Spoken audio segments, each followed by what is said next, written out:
Nosso estudo de hoje está na segunda carta aos Coríntios, capítulo 6, versículo 4.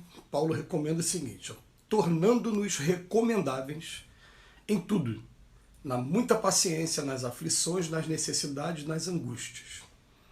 Emmanuel comenta na lição 132 do livro Pão Nosso: em tudo. A maioria dos aprendizes do Evangelho não encara seriamente o fundo religioso da vida, senão nas atividades de culto exterior. Na concepção de muitos, bastará frequentar assíduos as assembleias da fé e todos os enigmas da alma estarão decifrados no capítulo das relações com Deus. Entretanto, os ensinamentos do Cristo apelam para a renovação e aprimoramento individual em todas as circunstâncias. Que dizer de um homem aparentemente contrito dos atos públicos, da confissão religiosa a que pertence, e mergulhado em palavrões no santuário doméstico? Não são poucos os que se declaram crentes ao lado da multidão, revelando-se indolentes no trabalho, desesperados na dor, incontinentes na alegria, infiéis nas facilidades e blasfemos nas angústias do coração.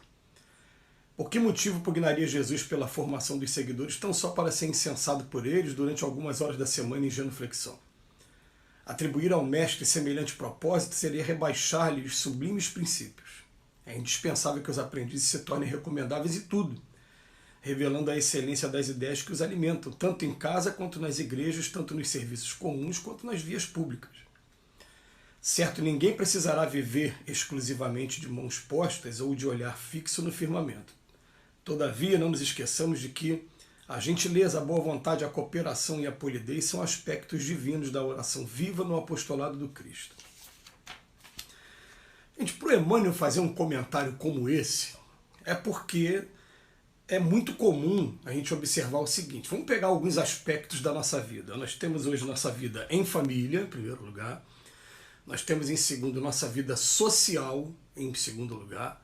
Temos nossa vida profissional em terceiro e, por último, vamos botar nossa vida religiosa. Eu acredito que com esses quatro, a gente esteja abordando todos os aspectos da nossa vida em relacionamento aqui na Terra.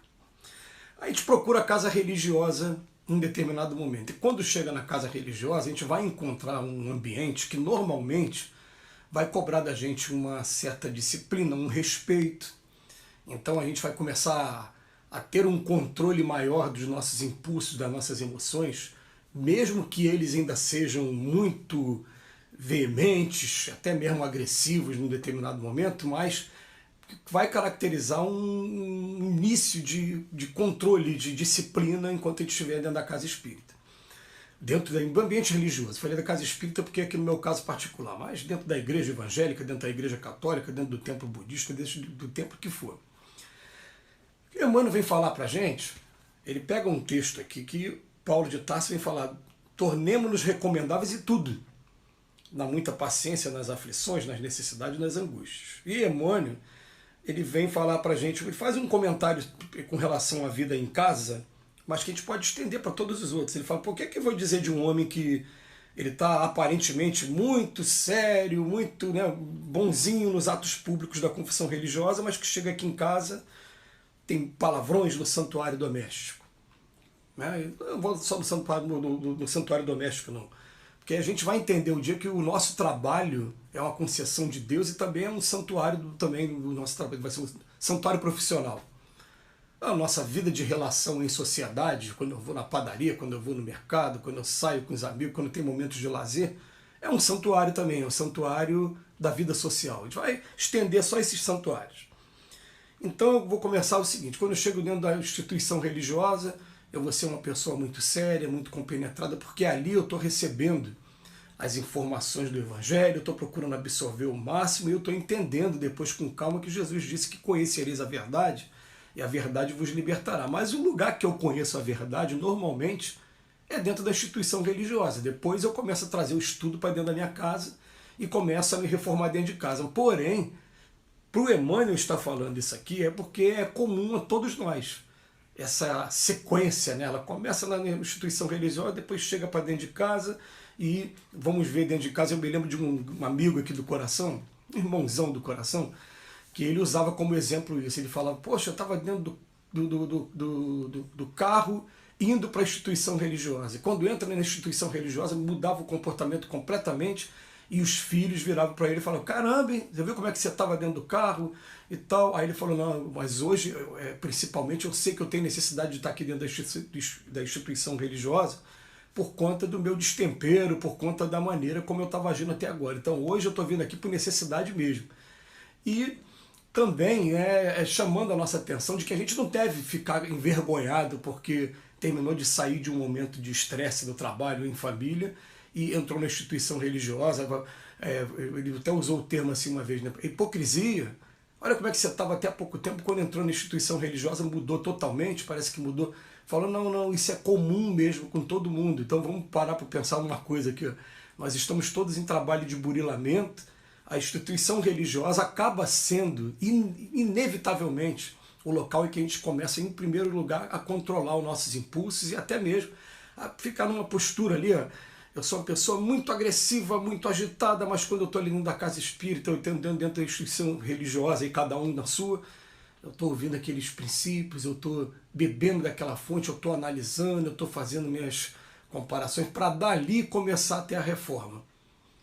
O que Paulo de Tarso está falando para os discípulos ali, falando o seguinte: vocês se propuseram junto comigo a fazer um trabalho de divulgação do cristianismo. A divulgação ela não deve ser feita única e exclusivamente por palavras, através da divulgação da Boa Nova, não. A gente tem que divulgar através da nossa paciência, principalmente nas aflições, né? Saber sofrer e também saber passar esperança para as pessoas que estão ao nosso redor. Nas necessidades também, entender que essas necessidades materiais ou até mesmo psicológicas, às vezes, né, necessidade de companhia, elas são necessidades normais de testes nesse mundo. E nas angústias também, que nós estamos vivendo um mundo de expiações e prova, é natural ter muita angústia mesmo.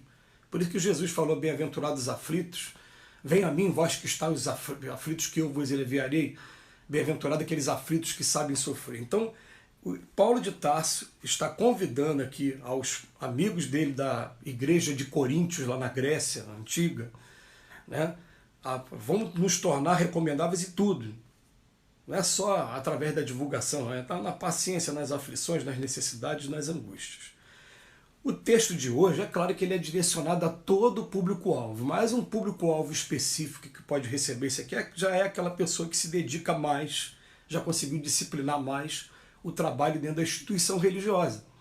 Porque a gente tem que aprender, como diz um amigo meu, a ser cristão, a ser espírita em todos os ambientes que a gente vai. Então não adianta. Vai ficar agora uma análise aí de consciência de cada um. Fala: como é que eu tenho sido dentro da minha casa? E primeiro a gente faz aquela análise e depois a gente toma coragem também de chegar perto dos nossos familiares.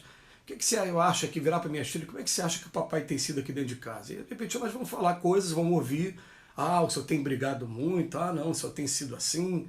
Ah, então, e vai eu falar algumas coisas que vão servir para a gente, poxa, desculpa, eu vou tentar ser melhor daqui para frente, vamos tomar a iniciativa de melhorar. Mas a gente vai fazer também essa pergunta para a gente mesmo: e no meu trabalho, como as pessoas do meu trabalho me veem? Né? Eu já tive a oportunidade de ouvir os dois lados, já tive a oportunidade de alguém chegar perto de um amigo e falar: mas esse rapaz aí, falando de mim, mas esse rapaz é um destemperado, não sei o quê, e esse meu amigo fala: poxa, não é isso não, de repente você teve uma visão equivocada, né? E consertar o negócio. Eu já vi também pessoas falarem muito bem de mim, até de qualidades que ele acha que eu tenho e que eu não tenho, né? Mas é legal a gente ouvir a opinião das outras pessoas sobre a gente e principalmente não menosprezar aquela opinião daquelas pessoas que no momento estão na posição de, vamos usar a palavra assim, inimigos nossos. Estão chateados com a gente por alguma coisa, elas vão ser bem diretas e bem francas, não vão poupar palavras, e são palavras que muitas das vezes vão incomodar a gente, vai até doer na gente, mas que a gente vai parar, vai assimilar, respirar, ao invés de querer retrucar logo imediatamente, se vingar. Vamos parar, será que essa pessoa tem razão? E eu vou fazer uma análise comigo mesmo, e até mesmo com algumas pessoas mais chegadas a mim. Você acha que a pessoa tem razão falando isso? E vamos ouvir a opinião daqueles que nos amam mesmo, que esses vão poupar as palavras. Por isso que eu estou falando aqui, os outros, eles não vão poupar palavras, vão ser direto.